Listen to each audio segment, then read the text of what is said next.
Assalamu alaikum wa rahmatullah, j'espère que vous allez bien. Sur la photo que voici, vous pouvez apercevoir que le prophète Abraham, Ibrahim alayhi salam, a eu pour descendance Isaac, puis Jacob, Yarkoub en arabe. De là découlent les tribus du peuple d'Israël. Mais il a également enfanté Ismaël alayhi salam, un prophète d'où cette fois-ci découlera les tribus arabes, dont bien entendu le prophète Mohammed, sallallahu alayhi wa sallam, dernier guide pour l'humanité. Les gens du livre s'accordent pour dire qu'Abraham a invoqué Dieu de lui accorder une descendance pieuse et cette invocation lui fut exaucée.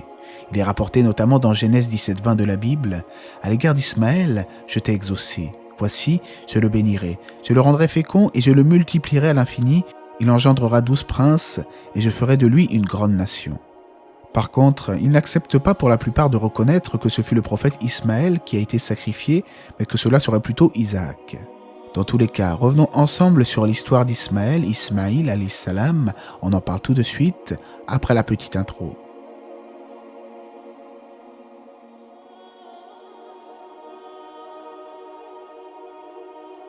Ibn Kathir, l'historien musulman de renom, rapporte que les gens du livre ont dit qu'après 20 ans passés en Terre Sainte, la femme d'Abraham, Sarah, lui fit remarquer qu'ils ne pouvaient malheureusement pas avoir d'enfants l'un avec l'autre. Elle se résout alors à lui proposer de se tourner vers sa servante, Hajar, dans l'espoir d'avoir un enfant avec elle. Hajar était une domestique originaire d'Égypte. Abraham, Ibrahim alayhi salam en arabe, accepta la proposition de Sarah. Conséquemment, Hajar tomba enceinte et devint quelque peu arrogante envers sa maîtresse, à savoir Sarah. Sarah se serait alors plaint à Abraham en disant « Fais d'elle ce que tu veux ». Hajar, saisi de panique, s'enfuit alors jusqu'à arriver à une source. Un ange se manifesta et lui dit « Ne crains rien, Dieu fera venir le bien par cet enfant. » L'ange lui ordonna plutôt de revenir et lui annonça qu'elle donnera naissance à un garçon qui se nommera Ismaël. Ce sera un homme solitaire qui conquérera les terres de tous ses frères et Hajar loua Dieu pour cette annonce. Néanmoins, Ibn Kathir commente ses propos en disant que cette annonce ne se réalisera qu'avec l'un de ses descendants, à savoir le prophète Mohammed alayhi salam. En effet, c'est avec lui que les Arabes ont dominé bien des contrées. Donc, lorsque Hajar revint auprès d'Abraham, elle donna naissance à Ismaël. Les gens du livre rapportent qu'Abraham avait 86 ans à ce moment-là et qu'il donnera naissance à Isaac que 13 ans plus tard. En fait, les musulmans, les juifs et les chrétiens s'accordent tous pour dire qu'Ismaël fut le premier fils d'Abraham.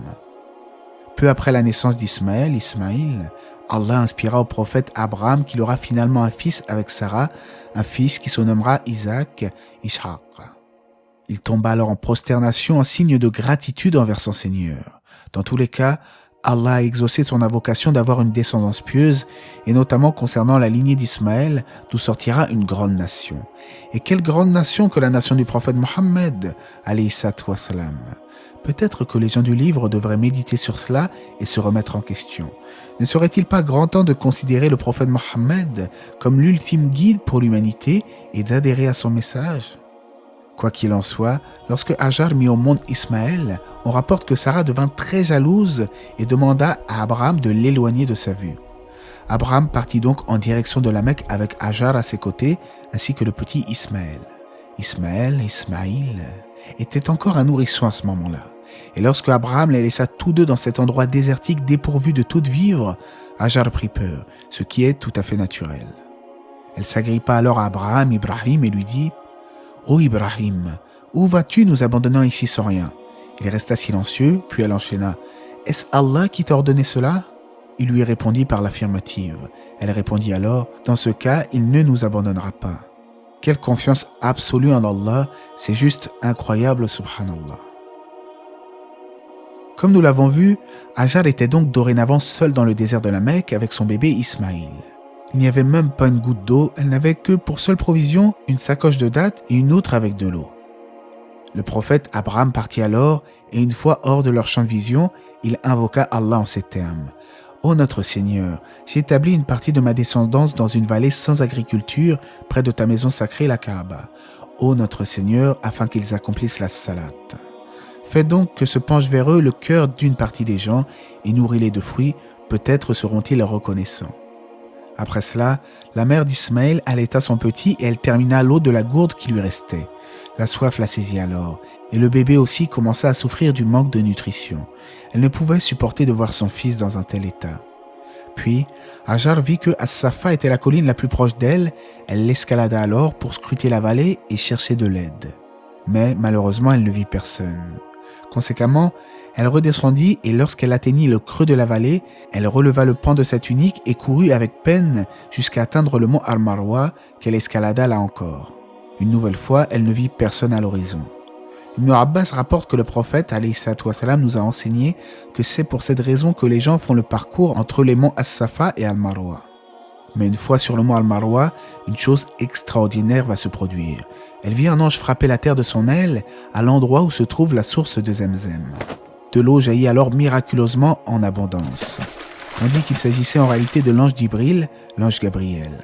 Suite à quoi Hajar put puiser aisément de l'eau pour étancher sa soif et remplir sa gourde en remerciant son Seigneur. Elle put enfin donner le sein à son fils. Ibn Abbas rapporte que le messager d'Allah nous dit dans le sens de ses propos qu'Allah ait en sa miséricorde la mère d'Ismaël. Si elle avait laissé Zemzem, et un peu plus loin, Zemzem aurait été une simple source. Puis l'ange rassura Hajar en lui disant de ne pas craindre l'abandon, car c'est ici que sera bâtie la maison d'Allah, la Kaaba, et cela par les mains de cet enfant, c'est-à-dire Ismaël, et de son père Abraham. Elle demeura ainsi jusqu'au jour où des membres de la tribu de Jurhum passaient dans les environs. Ils virent alors des oiseaux tournoyer dans le ciel, ce qui indique la présence d'eau. Après avoir envoyé des éclaireurs, ils comprirent ce qu'il en était et y allèrent et trouvèrent Hajar et son fils. Ils lui demandèrent la permission de s'établir dans le coin et elle accepta à la condition qu'il n'ait aucun droit sur la source d'eau et ils acceptèrent. On rapporte que Hajar, ayant besoin de compagnie, elle se réjouit de tout cela. Les gens de Jurhum firent alors venir leur famille et s'installèrent tous ensemble, puis ils firent construire des habitations. Ismaïl grandit donc au sein de ces gens-là, d'où il apprit d'eux la langue arabe. Voyant de lui de l'intelligence et du bon caractère, ils lui donnèrent même une de leurs filles pour le mariage. Hajar, sa mère, mourut quelque temps après. Un jour, Ibrahim alayhi salam, revint là où il avait laissé sa famille. Ne trouvant pas son fils chez lui, il interrogea son épouse, c'est-à-dire l'épouse d'Ismaïl, et le questionna sur leur situation. Elle lui confia qu'il vivait dans la difficulté et la gêne. Suite à quoi, Abraham lui rétorqua « Lorsque ton époux reviendra, tu lui dis que je lui adresse mon salut et qu'il doit changer le seuil de sa maison. » À son retour, Ismaël avait comme un pressentiment et il demanda à son épouse si personne n'était passé en son absence. Elle lui répondit que si, et qu'un vieillard est venu lui demander comment il vivait, le point sur leur situation. Elle lui avoua avoir dit qu'il vivait péniblement et que cette personne lui avait recommandé de changer le seuil de sa maison. Ismaïl a compris le message codé. Il répondit alors à sa femme « Ce vieillard est mon père et il me demande de me séparer de toi, rejoins donc ta famille. » Il la répudia et épousa alors une autre femme du clan de Jurhum. Lorsqu'une autre fois Ibrahim est revenu et qu'encore une fois il ne trouvera pas Ismaïl mais sa nouvelle épouse, cette dernière lui expliqua qu'Ismaïl était parti chercher des provisions. Il l'interrogea sur leur situation et cette fois-ci, cette femme répondit qu'il vivait très bien par la grâce d'Allah. Cette femme-là n'était pas dans la plainte, contrairement à la dernière, et c'est alors qu'Ibrahim lui dit « Lorsque ton époux reviendra, tu lui transmettras mon salut et tu lui diras qu'il doit garder le seuil de sa demeure. » Lorsqu'Ismaïl rentra chez lui, sa femme lui raconta ce qu'il s'était passé. Il comprit alors que c'était son père qui était venu leur rendre visite à nouveau et il confia à son épouse « C'est mon père qui nous a rendu visite et il me recommande de te garder comme épouse. » Ibrahim s'absenta de nouveau et à son retour il trouva son fils près du puits de Zemzem en train de tailler des flèches. Après de chaleureuses retrouvailles, il lui annonça qu'Allah lui a confié une mission. Ismaïl accepta sans hésiter une seule seconde.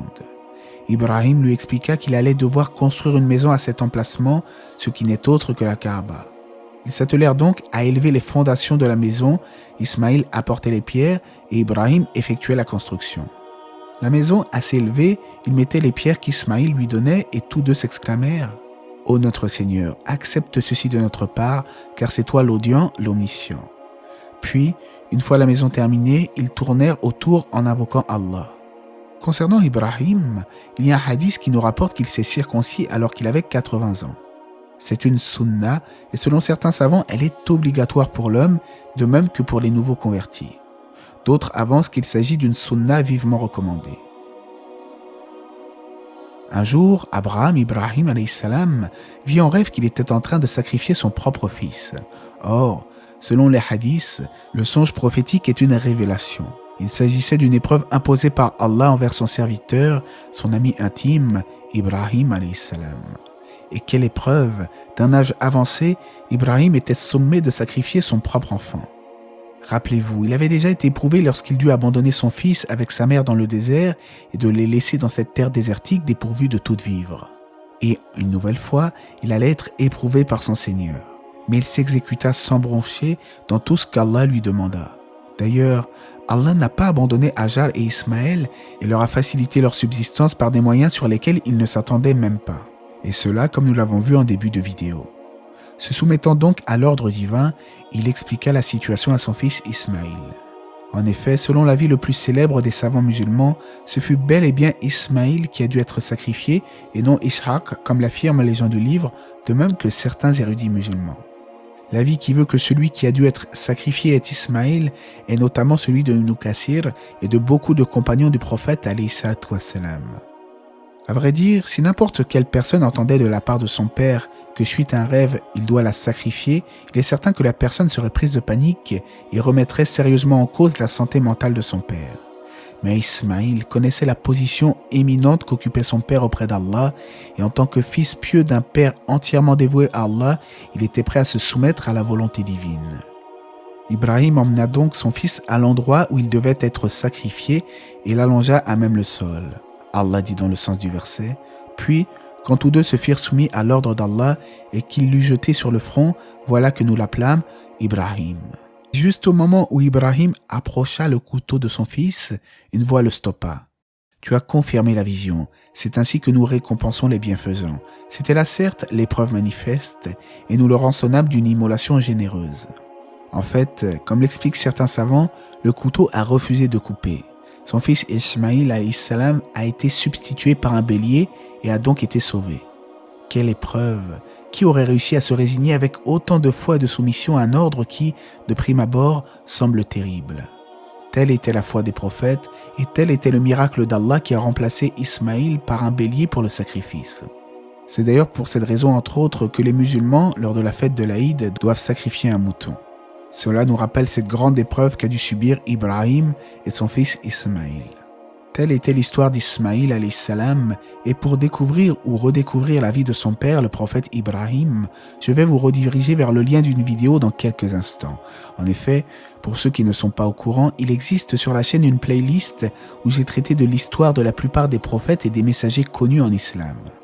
J'espère dans tous les cas que cette histoire vous aura été bénéfique. Allah sait mieux. Que la paix et les bénédictions d'Allah soient sur le prophète, sa famille et ses compagnons.